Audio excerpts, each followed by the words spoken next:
Hello all, this is James Johnson, aka Sulphurblade, and I'm here with a video where I want to rant about MMORPGs. I am very passionate about this topic.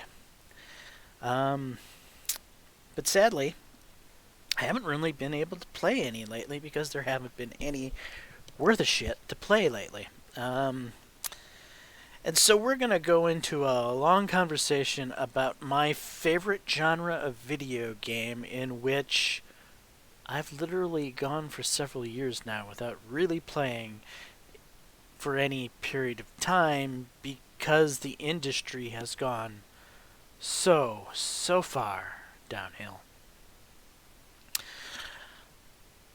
First off, I want to talk about the current industry. And when you watch, like, some of these reviewers, like Vress and Lazy Peon, and some of these other guys who are making their living on the bones of crap, they review crap, and I'm not joking about that. Um, you hear buzzwords like action combat and free to play or anime. These are some buzzwords that instantly turn me off. I action combat is just a buzzword for we don't know how to make a decent MMO, so we're going to make something filled with a bunch of combat mechanics so that you just fight a lot and and you think it feels cool because you kill things. So the world of a sandbox, well, the world of an MMORPG is more than killing things. I've often said for a very long period of time that you can judge the best MMORPGs by the quality of their fishing.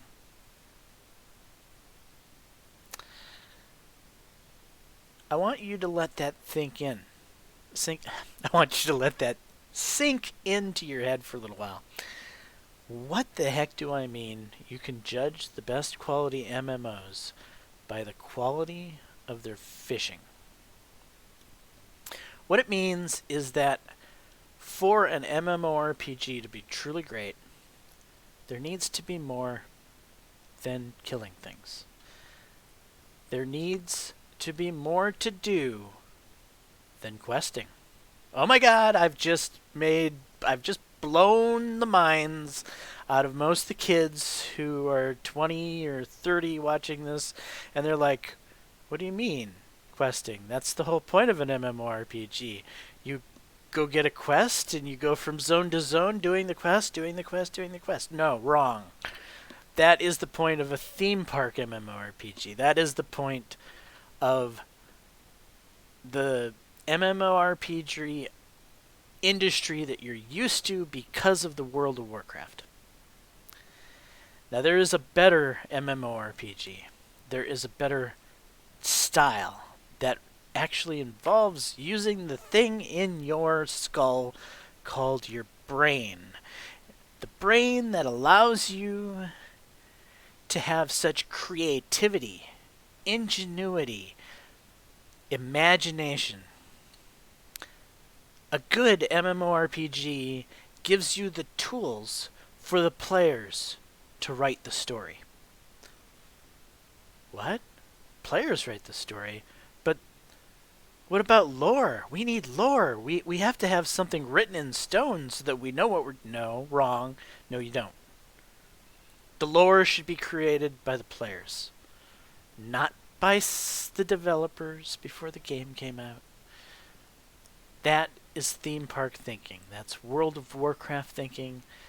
I'm sorry, but most of you don't even know what a good MMORPG is anymore because you've been so trained, so connected to the industry and the crap it has fed you for years now. if you're seeing the slideshow behind me that's playing while we're talking, you're seeing some names or covers for titles that are more. They're more than questing. They're more than regurgitated theme park crap. They are sandbox MMORPGs. The sandbox MMORPG is something that has been sorely missing from the gaming universe for too long. Most of the slideshows are sandbox MMORPGs. That doesn't mean all of them are. There's a couple exceptions in there, like Atlantica Online for one, which is kind of a hybrid. It's partial sandbox, but it's a lot more theme park oriented than many of the others in that list. But I like Atlantica Online for all of the things that it does beyond quests, for all the things it does beyond the theme park.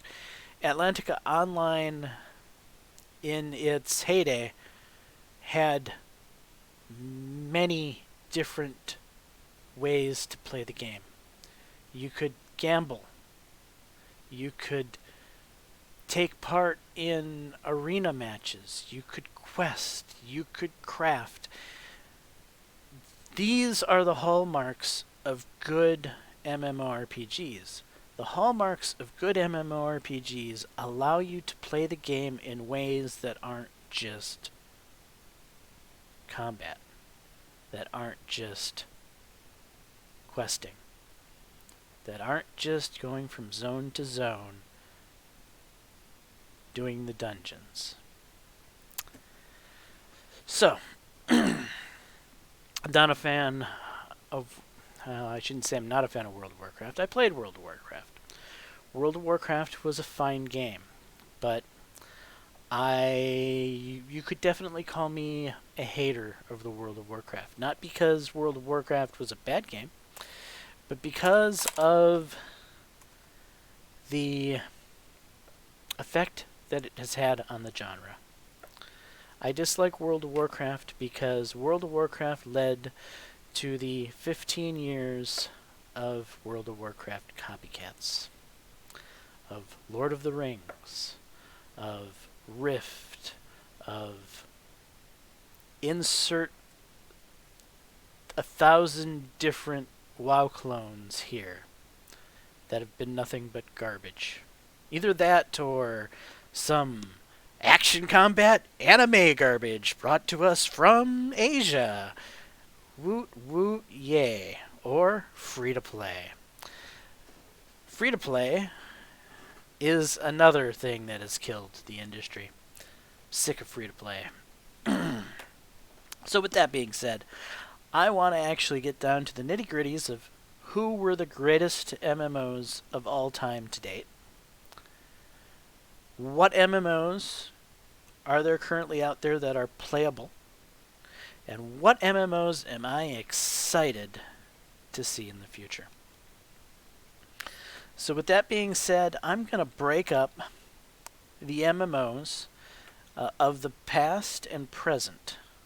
So they're either playable now, or they're part of the history of the MMO genre. And I'm going to break these into legendary, epic, rare, and common. Yes, I'm using World of Warcraft's equipment rating scale to rate the MMOs of today and yesteryear. And in the common section, we are going to talk about 3 games. And all 3 of these games that I rate as common, which means they're actually playable. I would actually recommend people play these games. They're not complete and utter horse crap like most of the industry is. And all 3 of these games are playable currently. One is Boundless. Boundless is an MMORPG that actually revolves around blocks. It's like an MMORPG has mixed with Minecraft. Boundless is a wonderful game. It's got a great economy inside of it. It's got infinite amounts of things to build. It's really a place where your imagination can run wild. And I strongly recommend anyone give Boundless a try. It is not just mindless MMORPG crap like so many games that currently exist. Another one that I put into the common uh,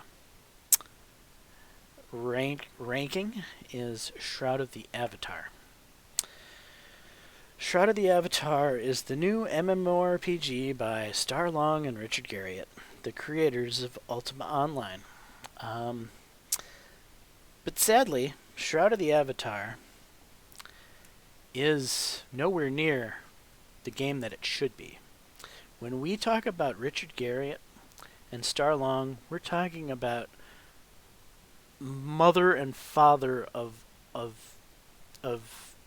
MMORPGs. Period. These are the guys who created the whole damn works. These are the guys who know or should know how to make a good MMORPG. They demonstrated it by the creation of Ultima Online, which was the greatest MMORPG of all time. It was created by these two guys, and they have come along and created Shroud of the Avatar, which is only of common quality. I can recommend it to you because it's playable. And it's better than most of the horseshit we've seen for the last 15 years. But being created by Richard Garriott and Starlong, it should be so much better than it is right now. But the fact is that Richard Garriott and Starlong have gotten greedy. And Shroud of the Avatar reeks of greed. The same greed that reeks in Star Citizen, the same greed that hopefully will not reek in Crowfall. And the reason I bring up these three names in conjunction with each other is because this is the old guard. Richard Garriott and Starlong and the guys at Crowfall and the guys at Star Citizen, they're all old buddies. They all sit down and they think up these ideas. It's not a coincidence that Shroud of the Avatar is crowdfunded. It's not a coincidence that Crowfall is crowdfunded, because they saw what happened with Star Citizen, who is one of their buddies.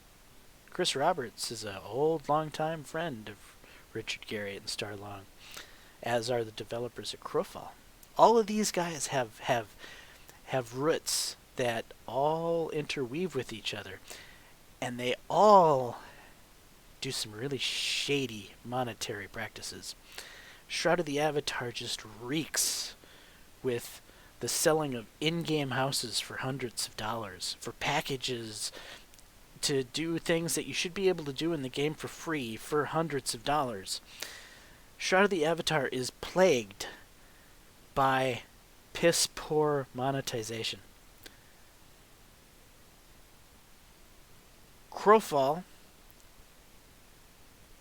I think, maybe has seen how it hasn't worked out for Shroud of the Avatar, and I think they're starting to come to senses, maybe, hopefully. But I can only cross my fingers that Crowfall won't fall into the same rabbit hole that Shroud of the Avatar fell into. And while Star Citizen, well, that rabbit hole is gone, done, and yeah, we all know Star Citizen. That's a crowdfunded rabbit hole that's beyond even imagining the depths of that rabbit hole. So with that being said, Shroud of the Avatar is playable if you can get past the horrible monetization. Then there's Black Desert Online, which is a game that has a buzzword: action combat. Black Desert Online has a sandbox. It was one of the first sandboxes to release in a long time. but it's plagued with such weird choices. But it does have decent fishing. So that helps alleviate some of these bad choices that Black Desert Online has used in its game. It's like a it, Black Desert Online is like some weird conglomerate of old school sandbox and Asian MMO. And I say that with great distaste on my tongue because I'm not a fan of Asian MMOs. There's only really ever been one Asian MMO I've been able to deal with, and that's Atlantica Online. Well, Black Desert Online, sure, it is a port from Asia. Of course, it's going to feel Asian. But yeah, so it's playable. We'll leave it at that. Black Desert Online is a playable MMORPG, unlike so much crap that has released up until now. Now let's get into the rare quality. We've gone from the whites, now we're going into the greens, shall we? Dark Age of Camelot, which is history at this point. Pirates of the Burning Sea, another wonderful sailing MMO. It's kind of history at this point too. RuneScape, which is still going, but it's living history.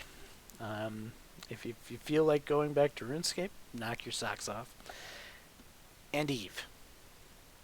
Eve is probably the most playable of the green quality MMOs that's currently out there, and it's gone to a free-to-play model, to my chagrin.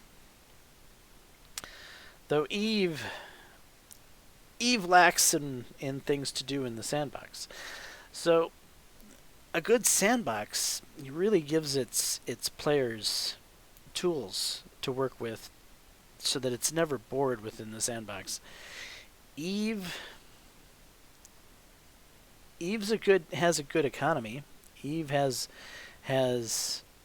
a nice size sandbox, but Eve does lack in actual things to do inside of that sandbox.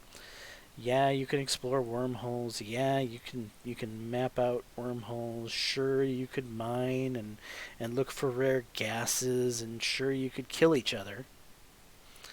But Eve really, at this point, really relies too much on that whole last part of killing each other. Eve has always been kind of a shallow sandbox, and that's why it's only in the green, if you will. So that's that group. Now let's move into the blue quality MMOs of yesteryear, and Atlantica Online being that odd Korean MMO that I keep talking about that wasn't actually a true sandbox, but had enough other things inside of the game. That's what makes a good MMO, is that there's more to it than just combat. There's fishing, farming, crafting, singing, music, dancing, the ability to live a life that doesn't involve actually swinging a sword. That's what makes a good MMO, and Atlantica Online had those things. In fact, I think Atlantica Online might still be available to play. Not sure about Mortal Online, though, which is another one that I put inside of the blue category. Though Mortal Online was probably more on the PvPer side, or at least it felt that way because it came out in a time period in which there wasn't much for the PvP crowd. And so both Mortal Online and Darkfall, the original Darkfall, which is the next one on this topic of blues I'm going to talk about, I want to put Mortal Online and Darkfall, the original, in kind of the exact same boat. To me, they were the same game. To me, the exact same people played it. To me, they played the exact same way. To me, they were almost the same sandbox. I liked both of these games. Darkfall original. Let's put an exclamation mark on the original, because the later version of Darkfall that released was utter and complete horseshit. Excuse my French. But yeah, so these were two solid sandbox MMOs that felt a little PvP oriented because PvPers kind of did take over those titles because they didn't really have much to do. Nobody really was making anything for them at that time period. And then there's Shadowbane. Shadowbane is kind of the top of the blue category. It's, in my opinion, probably the fourth greatest MMO of all time. So that means that the three above it are the legendary MMOs as far as I'm concerned, but Shadowbane is number 4, which makes it pretty damn close to being legendary. It's like that blue that plays like an orange. You know, it's that or excuse me. Oh, right. I'm missing a color here. So epic is purple and rare is blue, and okay. Anyway, you guys know where I'm going here. So Shadowbane, incredibly enjoyable game, old school, number 4 game of all MMORPG of all time. Number 3 is still, to an extent, playable right now. That's if you want to put up with grind, and that's if you want to put up with the lack of graphics. And that is a game I am very strongly attached to, and that's known as Worm Online. Worm Online has been carrying the mantle of the sandbox for many years now. Worm Online is everything a sandbox MMORPG should be, with the exception of too much grind and lack of graphics.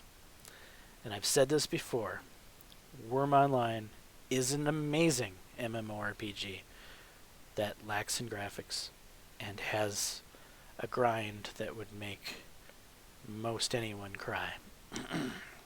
But I can't say enough good things about Worm Online. Number 2, MMO of all time, Star Wars Galaxies. The greatest crafting MMO ever. And also the greatest MMO flop all at once. So Star Wars Galaxies is an interesting portion of MMO history. World of Warcraft released in the middle of its lifespan, and World of Warcraft took the gaming industry by, well, it was WoW. And Star Wars Galaxies, they did a knee-jerk reaction. They got hit in the knee, and their leg kicked. And so they decided that they needed to do something drastic to try to compete with WoW. And in doing so, they flippin' ruined their game. They took a game that was great and just cut it off at the knees. It became, overnight, it went from being a great game to an utter, terrible piece of crap. And that is a very sad story. And the number 1 greatest MMORPG of all time, Ultima Online. There's no game that so perfectly balanced economy, farming, fishing, crafting, exploration, sailing, dancing, singing, music. Ultima Online had everything you could ever want. It had rare items. It had housing. It had vendors. It had everything you ever wanted an MMORPG to be. It should be the diagram of how to make a good MMORPG. But sadly, World of Warcraft has been that diagram. If somebody out there would do their homework and use Ultima Online as the diagram of the future, they'd be making some money. Anyway, so this part of the video has been me looking back at the past. Looking back at what made the MMORPG genre great. Now this part of the video is going to be talking about upcoming MMORPGs. The MMORPGs that I am hoping can recapture what the MMORPG genre has lost. The spark of what an MMORPG should be. I'm hoping one of these guys will be the one that can do that. Now the first two I'm going to talk about, I don't have a lot of confidence in them. I think they're going to end up kind of being common place MMOs. I think they're gonna fall into the bracket with Black Desert Online, Shroud of the Avatar, and Boundless. And the first one of those two I'm gonna speak on is Pantheon: Rise of the Junk. Sorry, Rise of the Fallen. I don't have a lot of faith in Pantheon: Rise of the Fallen because EverQuest. You might be wondering, what? What do you mean, EverQuest? That's an old school MMO, right? Isn't that a good thing? No.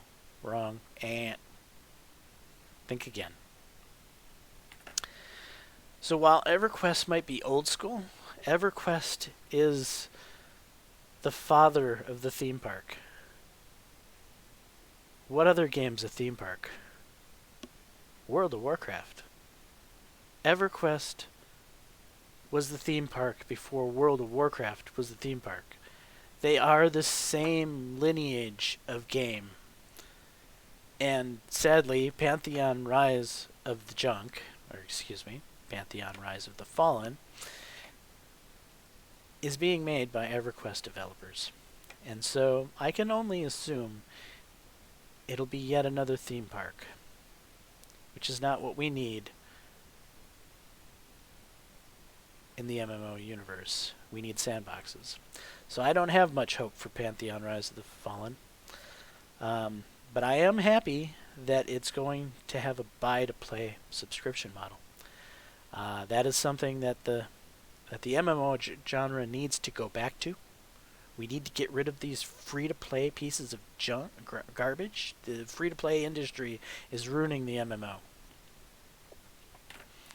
And so I give Pantheon: Rise of the Fallen big props for being buy-to-play. Now, the other game that's coming out that I think is going to be a commonplace MMO is Crowfall.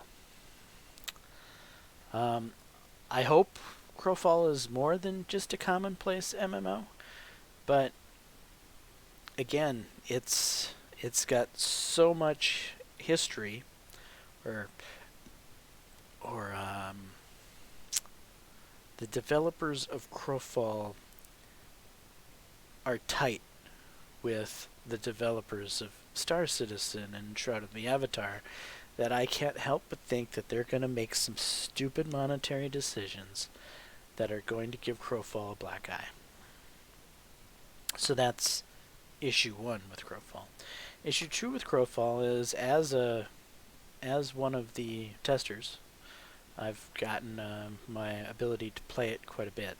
It doesn't feel like an MMORPG, not my type of MMORPG that needs to have more than just kill things. Crowfall is the epitome of just kill things. Yeah, it has decent crafting, but the only thing other than the crafting is just to kill things. Um, there is no amazing farming. There is no amazing fishing. There is no amazing other things to do that aren't just killing things. And so for me, Crowfall feels very shallow, very one-minded, and so I don't think it's going to be the next coming of Ultima Online or Star Wars Galaxies because its scope is so narrow. So now I want to talk about the two upcoming MMOs that I think are going to be a little bit better. They're going to be in that green category. They're going to be similar in quality to maybe RuneScape, Pirates of the Burning Sea, Eve, and Dark Age of Camelot. And interestingly, one of those games is Camelot Unchained.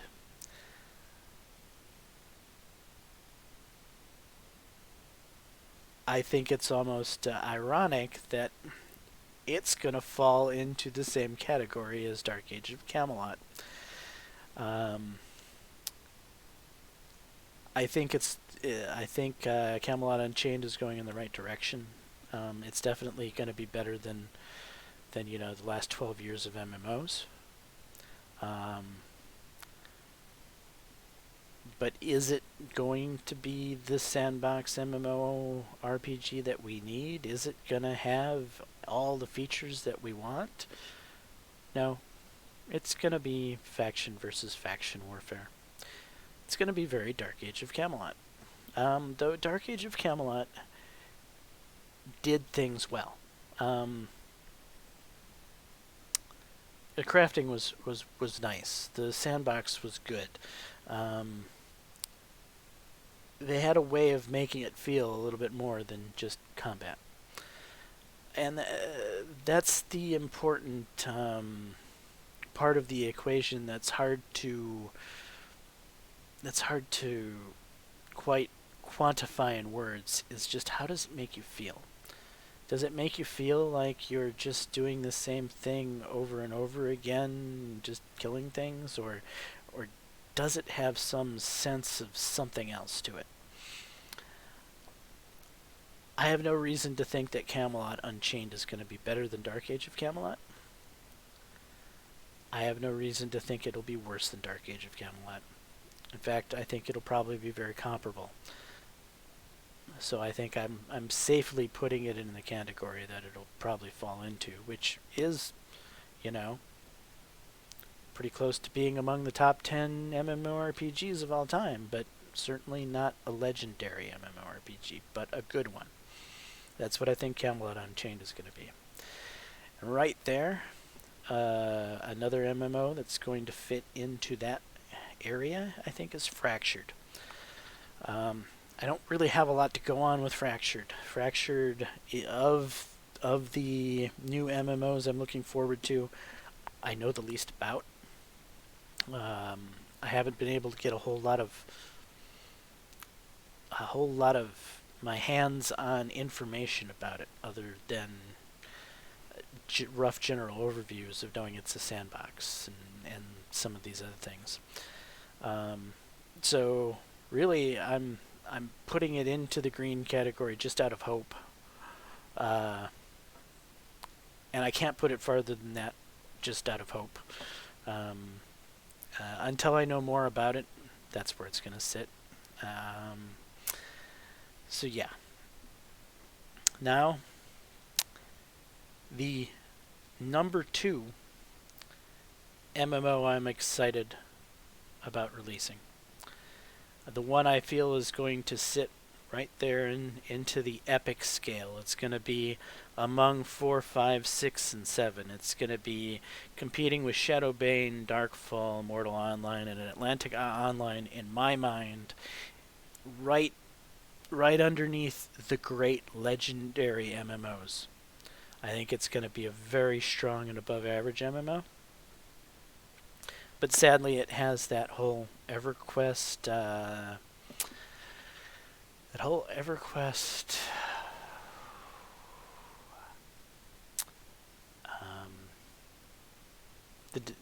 Some of the developers on the team are from EQ, and so I have to worry that this game is going to end up more theme park than I would like it.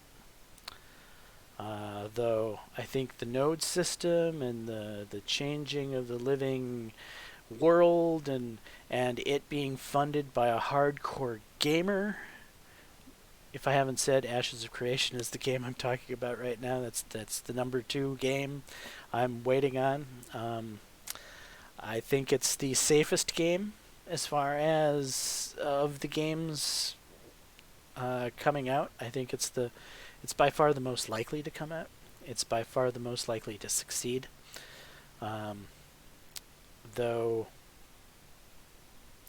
I don't think it'll be legendary. I think it'll be far above average. I think it will safely be an MMO worth playing, which is something we haven't had for 12 years or more. So that's pretty big high praise, but will it be the greatest MMO of all time? I don't think so. But I do have a lot of hope that it's actually going to be an MMO I'm going to get to play and not feel like I'm wasting my frickin' time. However, there is one MMORPG that I'm waiting for that I think can be legendary. I think it can be as good as Ultima Online.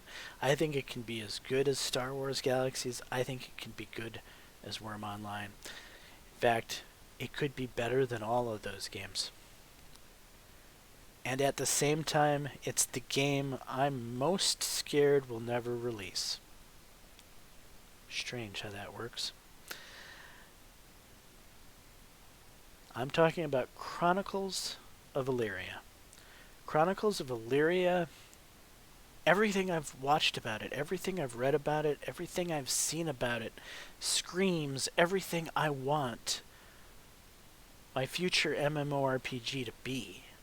I want an MMORPG that's going to transcend the genre, that's going to be better than anything before it, that's going to take the genre to a new level, a level so much more than just hacky, slashy, fancy combat like Black Desert Online is. Black Desert Online is the epitome of, yay, fancy graphics in a fighting game sandbox. I want more. I want stuff that's not just combat. I want to live a life in an online universe. And that is what Chronicles of Illyria brings to the table. You're actually going to live a life inside of an online universe. And that's exciting for me. That's what Ultima Online was.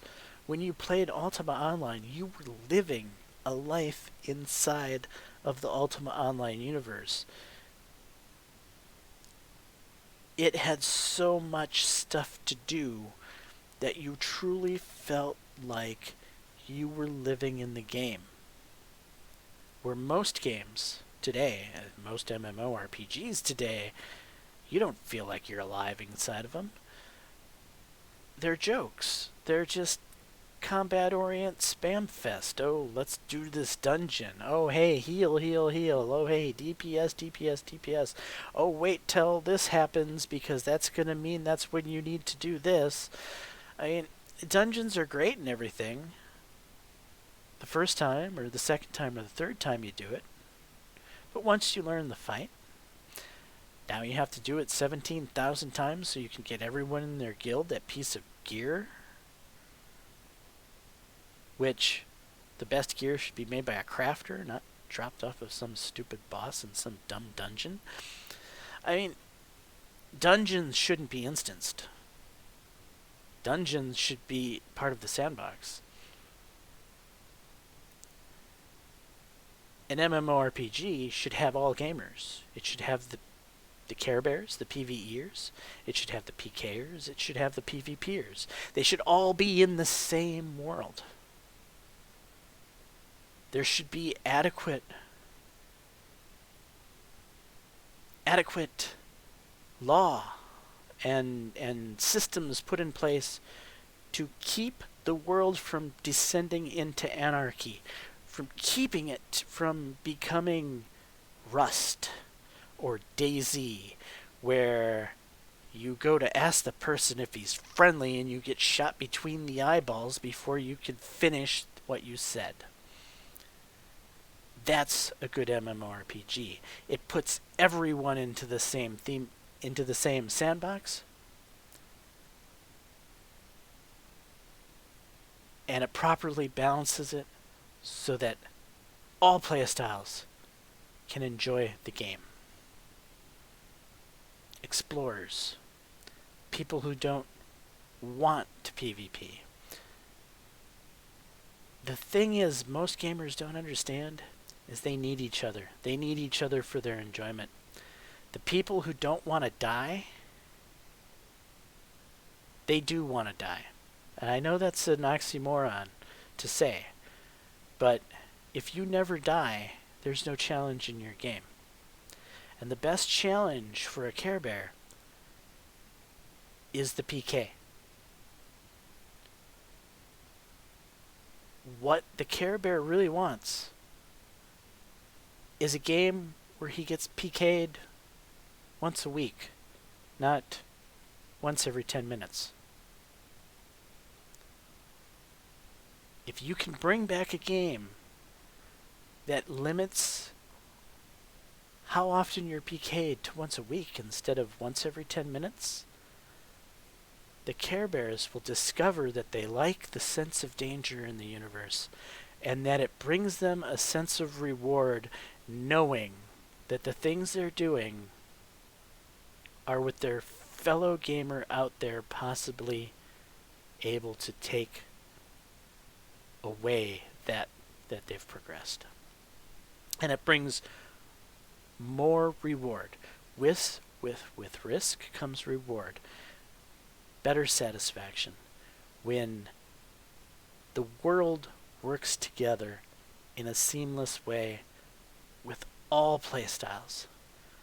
That's what Ultima Online did long ago. It also helped that gamers had different mindsets then.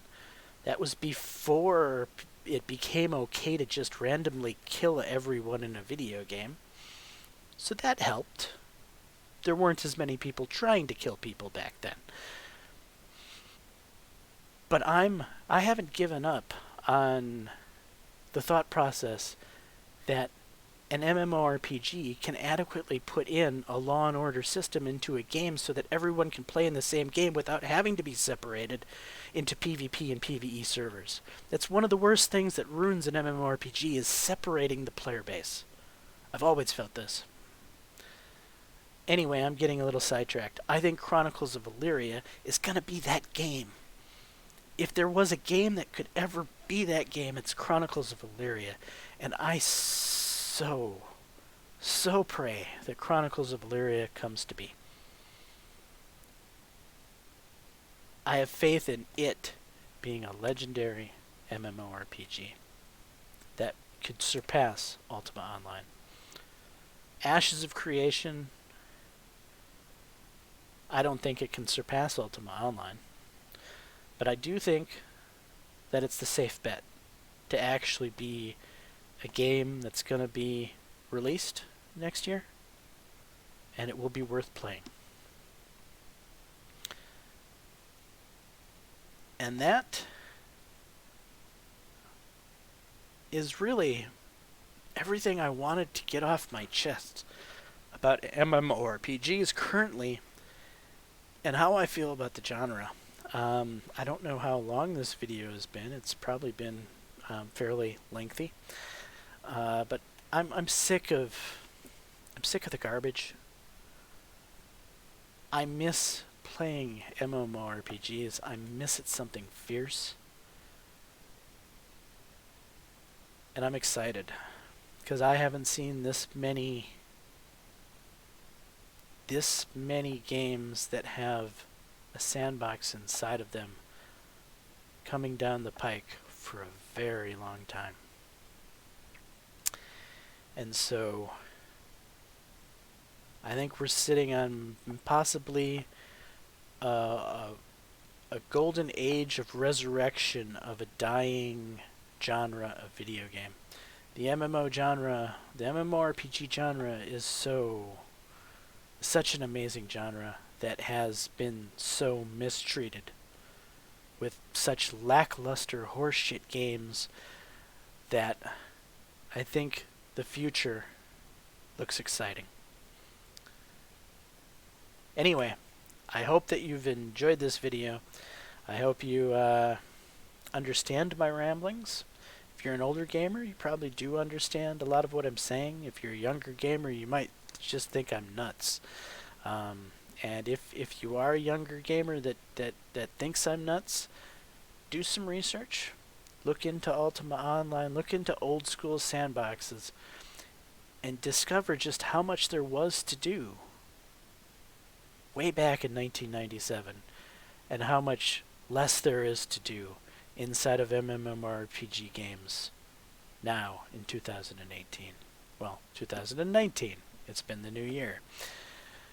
And yeah, so I think I have beaten this burning dead horse to death, and now it's only a matter of waiting for these games to come out. So again, thank you everybody for listening to me ramble on, and peace.